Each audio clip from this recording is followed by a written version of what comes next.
we're typically the only game in town when it comes to this specific kind of cottage style, horizontal multifamily style community with it's amenitized in the way that I shared earlier. We'll continue to look at it, and as this market develops and gets steeper, we'll watch that more closely. But the supply side has been a little bit less of an issue. And new home supply, look, there's not a lot of newly built rental home communities in the markets that we're in. And the housing stock now, a lot of these communities that we're in, it's $400,000 or $500,000 to buy a new house.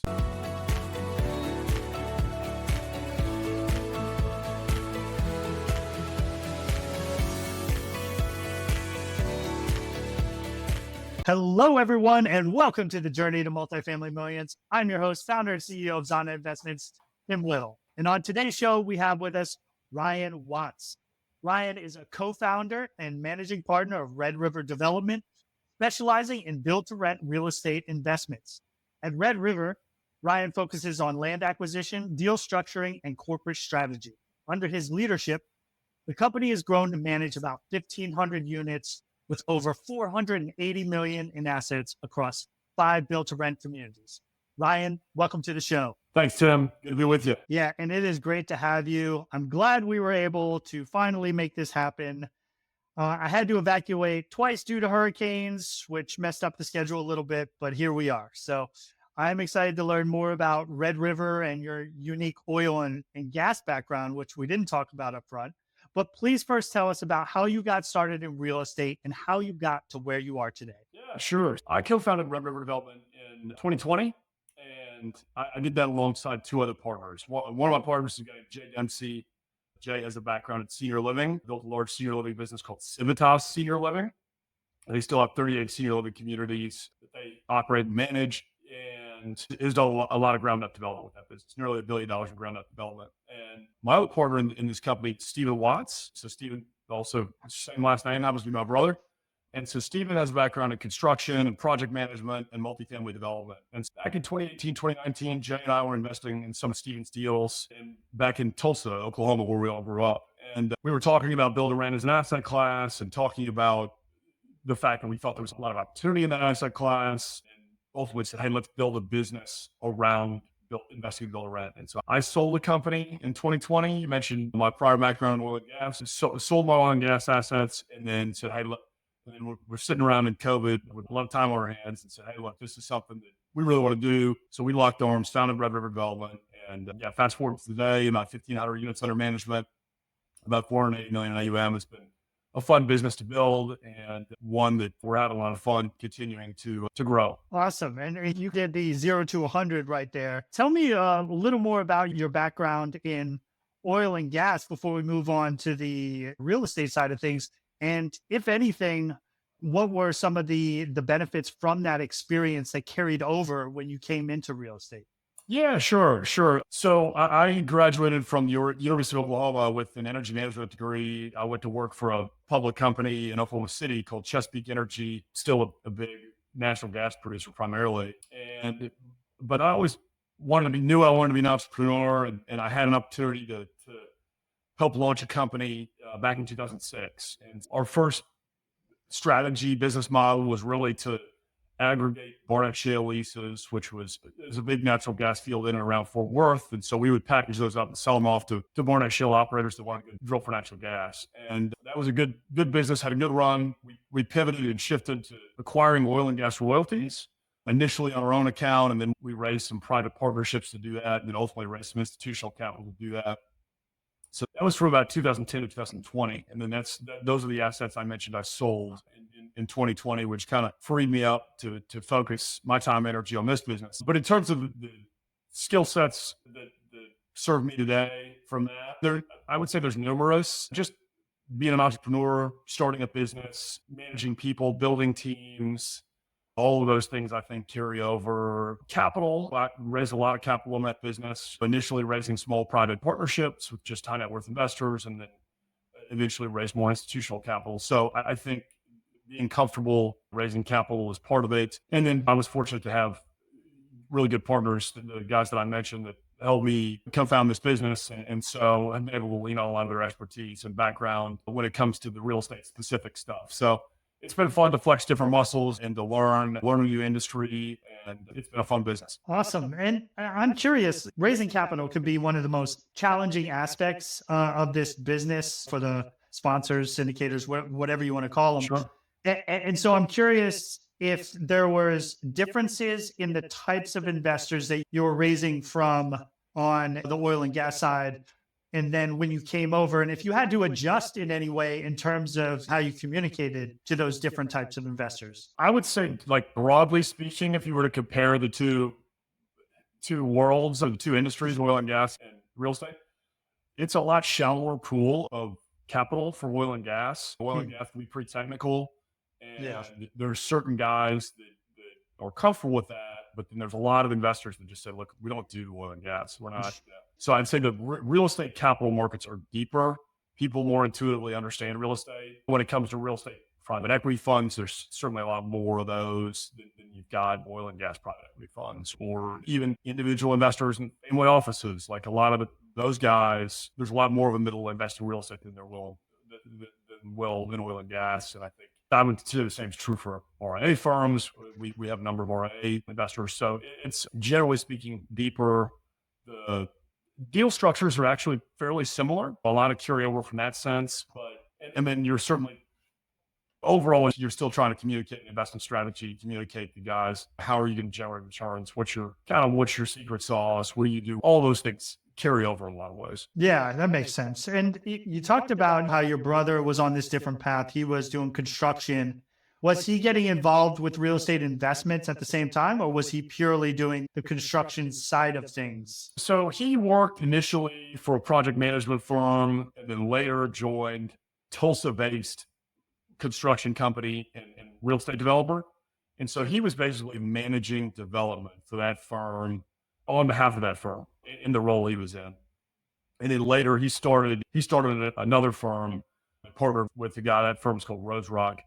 And Steven and his partners in that business did a number of different real estate developments. And so that was his background. He transitioned from the construction side and really learning the development business in another developer at another development firm, and then ultimately done off on his own. And then when we connected in 2020, we'd always talked about doing a business together, and really the stars just aligned for us to partner up and build this business. Yeah, that's awesome, because obviously a lot of complementary skill sets there when you're bringing them together to form Red River. And to that point, when you guys started that in 2020, had you done any, say, even like passive investing in these types of deals in the past, or did you just jump right into doing it yourself? Yeah, jumping all the way back to, I was buying rental properties when I was in college, and I would manage those myself. So I did the small time kind of landlord stuff, and I enjoyed that. I didn't really have as much capacity. Once I got going in the oil and gas business, I didn't really have capacity to do it. I hired a third-party property management firm, and I wasn't really focused on building a rental property portfolio or something like that. Obviously, we're building a different kind of portfolio and developing different kind of assets now, which from a scale standpoint, I think works a lot better. Just being able to have on-site property management and on-site leasing and those kind of things. I think there's some challenges to doing individual scattered site rental homes that certainly I experienced. And then we were, as I mentioned, Jay and I were investing passively in some of Steven's deals that were multifamily focused, some value add, some historic redevelopment, basically new construction of some historic properties. So that was the lead up prior to forming Red River. Yeah, and I think that's important to know, because in a sense, you're servicing investors that were much like you were at a certain point, right?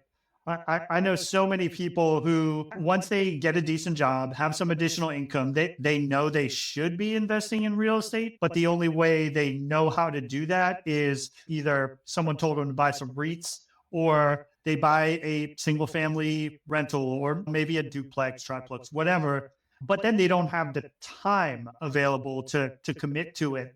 And so they're like, how can I do this, not have it be so time intensive and the lack of scale and everything else? And so that's where, passively investing in these types of deals comes into play. You discovered that, and now you're passing that opportunity on to others. Yeah, absolutely. I saw that firsthand. It's hard to manage properties yourself. And the trick is, hey, if you do that, you're able to generate better returns, but you're trading time. And ultimately, it's a hard business to scale the individual rental properties. Yeah, that's the nice thing here. And I think what we've been able to offer to a lot of our investors is, hey, participate in a Class A build to rent project, which a lot of folks maybe haven't had exposure to because a lot of those opportunities have historically gone to more of the institutional guys. But it's a great way to get exposure to real estate, to invest in a growing asset class that has a lot of tailwinds, but you're not having to deal with maintenance calls and the fixed toilets and all of the headaches that come along with being a small residential landlord. Yeah, absolutely. And then people do discover syndication at some point, a lot of times, whether it's through listening to a podcast like this or reading a book or whatever. And I think a lot of people are familiar with that, but you brought up the point that maybe they're not as familiar with build to rent. What does that education arc look like when you're talking to an investor who is maybe passively invested in one or two more traditional value add multifamily deals, and how you pitch the benefits of build to rent and how it's different from multifamily? Yeah, no, it's a great question. What we're trying to do is really give our residents the best of both worlds between a suburban rental home and the amenities of a Class A multifamily community. And on the amenity side, we've got a large clubhouse, resort style pool, 24-hour fitness center, very well equipped gym. We've got dog parks, green spaces. All of our communities are gated. We have on site maintenance, we have on site leasing. But then each of our residents has a home. The 2 and 3 bedrooms are always unattached. Sometimes the 1 bedrooms are attached. Each home has their own private yard. So when our residents walk into the home, it really lives like a home, much more so than an apartment, right? You don't have anybody above you or below you. You don't have the common areas that you have in an apartment. So that's the product we're trying to deliver. And we manage that ourselves too. We built a management company. We have a BTR brand called Trulo Homes. So if you Google Trulo Homes, TRULO, you'll find our communities. That's our resident facing brand. And so I think key differences between that and a value add multi deal is there's not nearly as much built to rent supply out there. This is a newer product type. It's come along in the last 5-10 years. Some markets have seen more of this. Phoenix is an example, probably has seen the most. But some markets, like a lot of the markets that we've gone, we've been a first mover in them. And so there's been a certain amount of education we've done in those markets. But ultimately, I think some of the benefits versus a value add deal, or you've got stickier tenants. They're going to stay 2 to 3 times as long as typical apartment tenants. And you have a greater ability to push rents with a product type like this that is more differentiated than your typical 30-40-year-old apartment complex. Yeah, and that makes sense. And just to clarify for the audience, this is not a rent to own kind of scenario. These will be rentals in perpetuity. That's right. Yeah, we're building communities of rental homes, and that all of them are only for rent. So yeah, usually around 200 homes per community, give or take. It is a typical community for us. Yeah, and you hit on the other piece just so people can see it in their own mind too.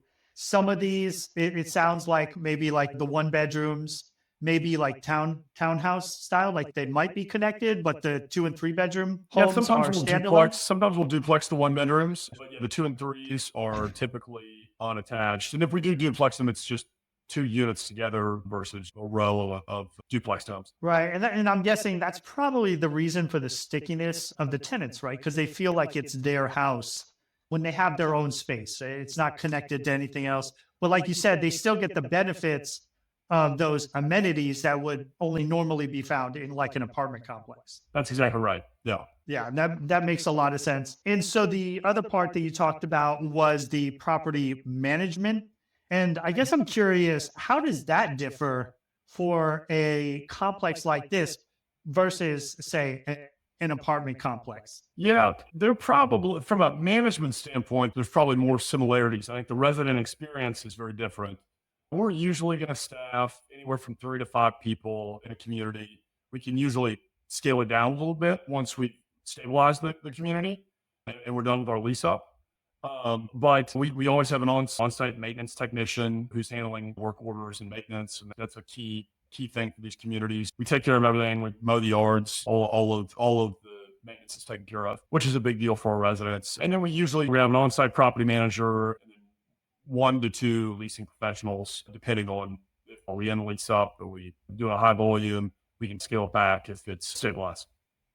Yeah, and I could see how that would be a selling point because, they're doing surveys and more people just don't feel like dealing with the maintenance associated with houses. They find it very onerous. Oh, I got to cut my own grass. Oh, my hot water heater broke. Whatever it is, they just don't want to have to deal with that. So for that customer base, this is something that would appeal to them. Yeah, no doubt, no doubt. And we see really our two biggest demographics are young professionals transitioning out of apartments that aren't ready to buy a house yet. And then on the other end, we see a lot of empty nesters, folks that have raised a family in a suburban community. They don't want the house anymore, and they don't want the maintenance either. And so they love that on-site maintenance. And we do see other folks in between. We see some families. We see single parents, people in transition, all of those things. But it's those two ends of the barbell that make up a big part of our customer base with Trulo Homes. And yeah, they really love that experience. Yeah. And so you said you guys own Trulo Homes as well, right? So you're essentially vertically integrated in that respect? Yeah, that's right. That's exactly right. Yeah, we think the management piece of this is really important.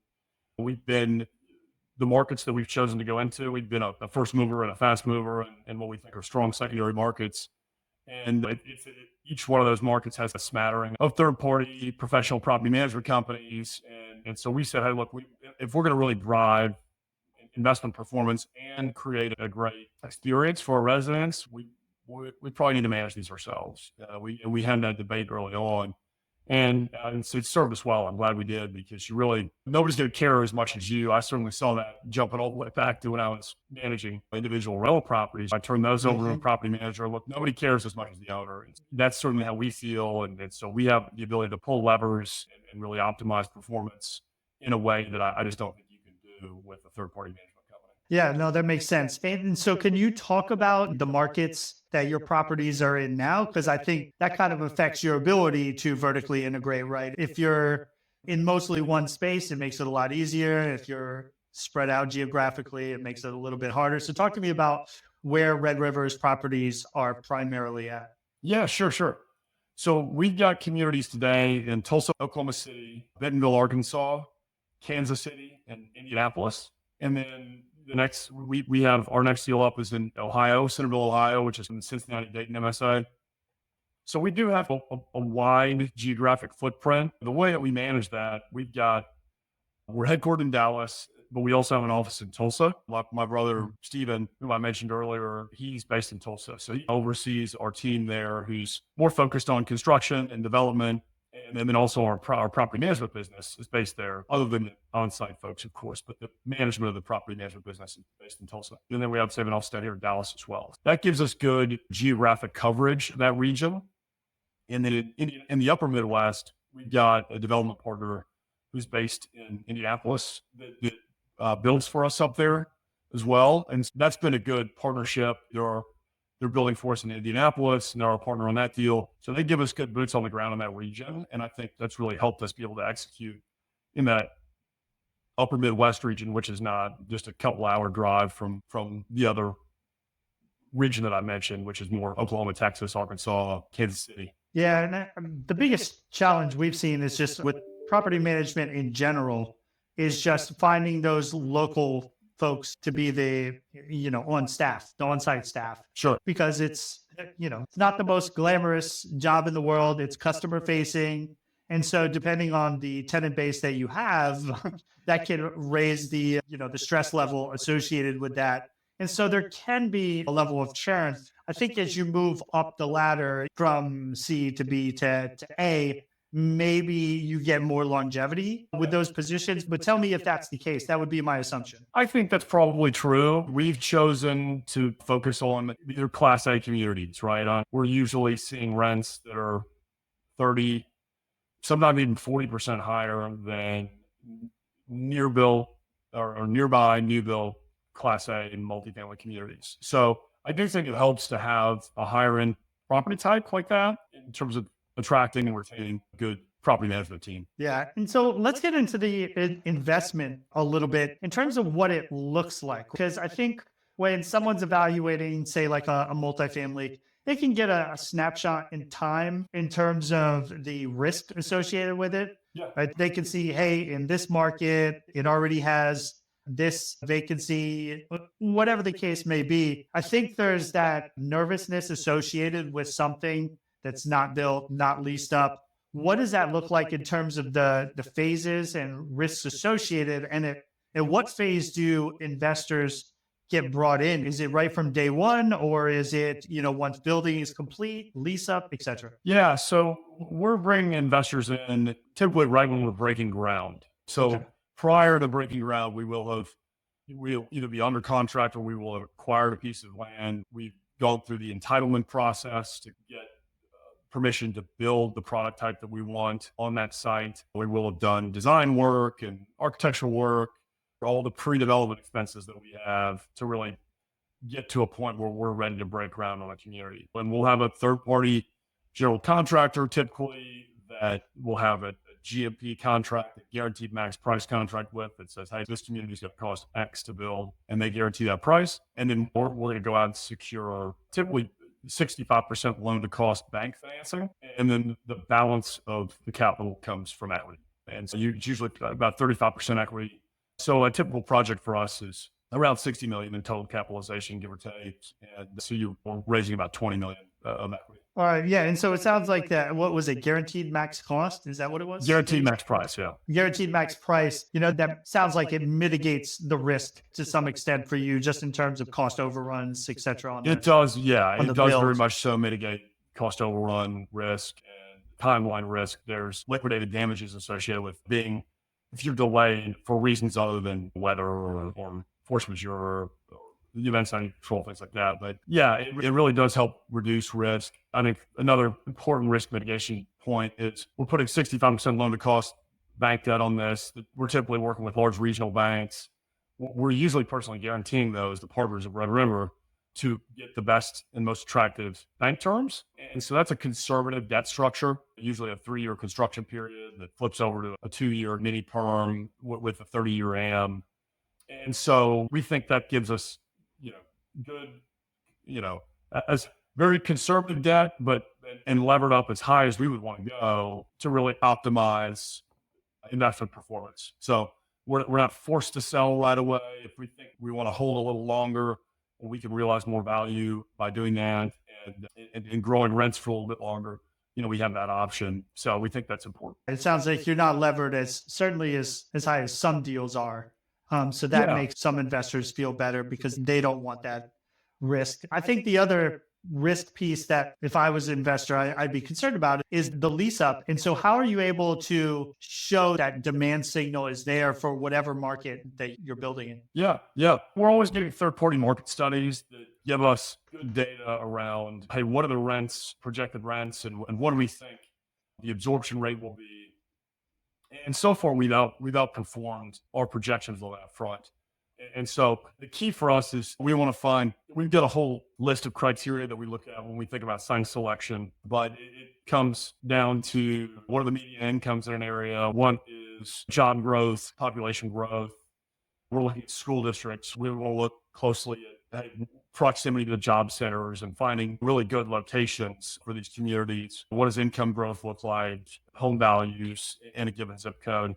And we've done 5 of these already. So we have a lot of data about what has worked well, about lease up. And so once we find sites and we see, hey, this is correlating or lines up, we're outpacing that kind of, typically we're looking at what's the national benchmark for those numbers. And when we're looking to outperform that, I think that gives us a lot of confidence in leased up. We've really not had issues there. I think the market has been very receptive to this product. Yeah, and that makes sense. And I'm thinking about it, in my head now. On the apartment side, we'd be looking at what inventory is coming online. There's a 200 unit coming online here and here, and, in whatever market we're considering. And so we're looking at that to say, hey, that's going to reduce demand because there's so much available, et cetera. Now, with this unique asset, I would be thinking you would be looking at like housing starts, like regular homes being built, or is it a combination of rental generically, as in like apartments and rental houses? How does that, How do you guys look at that data? What is the best apples to figure out how much inventory is competing with your product? Yeah, we're going to analyze inventory too, and what are new starts and what are BTR projects in the pipeline. I think for us, historically here, we have we've been a first mover or a fast mover in these markets, so they're really you haven't had to worry about a lot of supply coming online, right? We're typically the only game in town when it comes to this specific kind of cottage style, horizontal multifamily style community with that's amenitized in the way that I shared earlier. We'll continue to look at it, and as this market develops and gets steeper, we'll watch that more closely. But the supply side has been a little bit less of an issue. And in new home supply, look, there's not a lot of newly built rental home communities in the markets that we're in. And the housing stock now, a lot of these communities that we're in, it's $400,000 or $500,000 to buy a new house. And if you look at our chunk rents, we're usually around $2,000 a month, maybe a little more in some markets.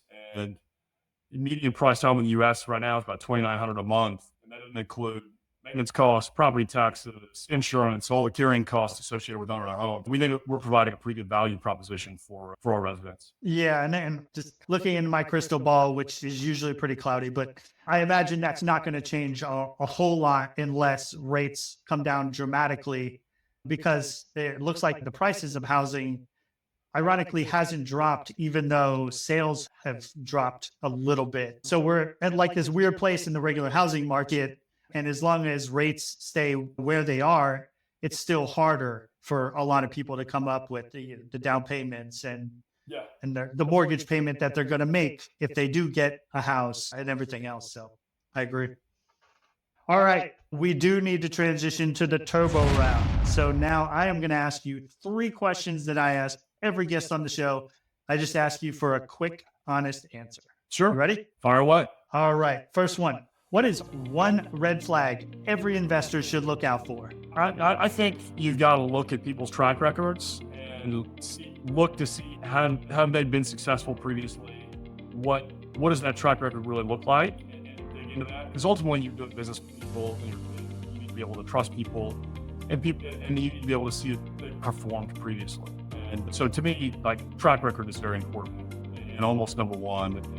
And then number 2, you want to do business with people you feel like you can trust. Yep, absolutely. All right, second one. What is a myth about this business that you would like to set straight? I think for built to rent specifically, a lot of individual investors just haven't gotten to see these opportunities, largely because of the scale of capital. You touched on value add earlier.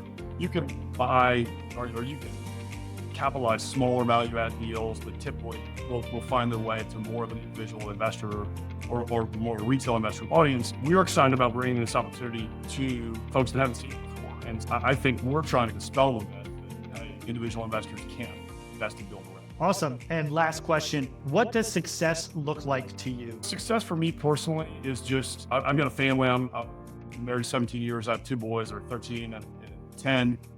And want to be a good father, a good husband. Just, I want to live in line with kind of my values. And so ultimately, that's what success looks like to me. People, relationships are the most important thing. I love business, and obviously you're in business, you want to win, be successful. I want to do all that too, but ultimately I think that's how I measure success. Yeah, I'm right there with you. I'm a girl dad. I got 2 that are 6 and 9. So a little bit younger, still got my hands full, but not looking forward to the teenage years. But as you said, of course, we all want to be successful in business, but I'm always thinking about the example that I'm setting for them, and hopefully I'm passing on lessons that they can learn for the long run. Yeah, absolutely. I can totally relate. All right. Hey, this has been an awesome conversation. Please tell our listeners how they can get a hold of you and if there's anything else that you'd like to share with them. Thanks, Tim. I've enjoyed it as well. You can find us online, just Red River Development. We're easy to connect with through that website. And I mentioned our resident-facing brand is truelowhomes.com. That's really more for our communities, though. So those are probably the best ways to find us. It would be to hit that River Development website. All right. We'll have all that information in the show notes. Again, thank you for coming on, and I look forward to continuing to see you do big things on your journey to real estate millions. Thanks, Tim. Enjoy it. All right, bye.